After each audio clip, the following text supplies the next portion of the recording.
Hi, this is Dr. Gary, and welcome to our weekly tune-up this week. As we move through our life, as things change, as we evolve, or do we evolve? Sometimes I wonder. It becomes more and more evident that our ability to be successful is directly linked to our ability to communicate. And technology is this wonderful thing. Man, I'm up to my neck in it right here all the time myself. However, what I have noticed over the last few years, especially the last 10 years, as technology has improved in our ability to communicate in some ways, it's really damaged our ability to communicate in a professional way, in a personal way, in a real emotional way. We always have to remember when we write something, our emotions are not expressed, our feelings are not expressed, of course, unless we write a book and really express our intention, our feelings, and the way we are and our intention in sending a message to someone. Otherwise, they're going to read that message, especially in the written word, whether it's a text message, email, or, sometimes even a letter, in the mood that they're in at that moment. And let's say you write something very nice. However, what happens is when they open it up or take a look at it or read it, they've just gone through something traumatic or had an argument with someone, and they're going to read it through those kind of filters, and they're actually going to hear your message that way. My message today is short. I think it's really important that we really understand this and understand many people's success is directly linked to the communications they're doing, especially through text messaging and email. I notice a lot of the people listening to this that I text will laugh because I use voice texting and sometimes don't check it before I send it. And man, I'll tell you what it comes up with is some of the most creative writing I've ever seen. So there's dangers in that when we get just in a little bit too much of a hurry.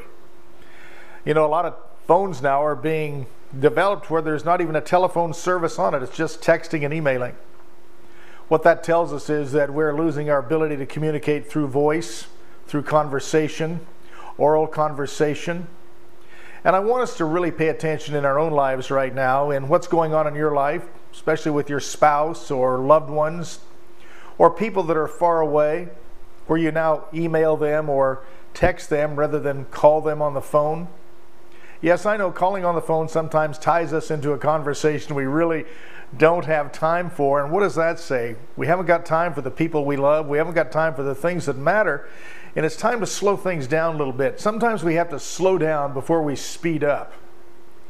I'm finding with a lot of the people I work with here, whether I'm teaching NLP or working with them in their professional careers, that their success is directly linked to their ability to communicate to someone one-on-one. The better they can do that, the better they do financially, emotionally, and also spiritually, and also in their own family life. The more they rely on text messaging and emails, it seems as though they have more struggles. Business falls off sometimes because there's so many misunderstandings in that kind of communication. So today, let's take a look at how we do this. And let's step it up a notch and become more human and really put feelings and emotions into our communications and actually talk to someone, actually have a conversation, and quit being in such a hurry. What are you in such a hurry for? The more we speed up, the more the world speeds up, and pretty soon it's going to go faster than we can hang on. It's time for all of us to take a conscious effort to really find the values in our life and understand what's important in our life. And communication is at the heart of all of it. Let's work on it this week. Until next week, this is Dr. Gary wishing you an extraordinary week. Understand I appreciate all of you. I love all of you. And thanks for being in touch with me. And I'm asking you to reach out and touch someone this week with your voice, not just typing it on a little tiny keyboard. Till next time, bye-bye.